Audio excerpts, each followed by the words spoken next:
নিয়োগ দুর্নীতি নিয়ে সিবিআইয়ের রিপোর্টে দিব্যেন্দু অধিকারী ও ভারতী ঘোষের নাম। এই নিয়ে তমলুকের সাংসদ অভিজিৎ গাঙ্গুলি জানিয়েছেন, তারা সুপারিশ করেছিলেন যখন তারা তৃণমূলে ছিলেন।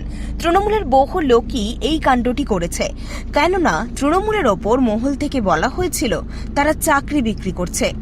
হলদিয়ায় ভারতীয় মজদুর সংঘের অনুষ্ঠানে এসে সাংবাদিকদের মুখোমুখি হয়ে এমনই কটাক্ষ করলেন অভিজিৎ গাঙ্গুলি। এটা নিয়ে বলবো যে এখন থাকাকালীন তো তারা কোনো সুপারিশ করেননি।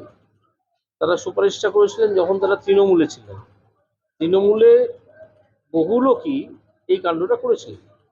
কেন না, তৃণমূলের ওপর মহল থেকে এটা এসেছিল যে আমরা চাকরি বিক্রি করছি, তোমরা যারা যারা চাকরি কিনতে চাও তারা নাম পাঠাও।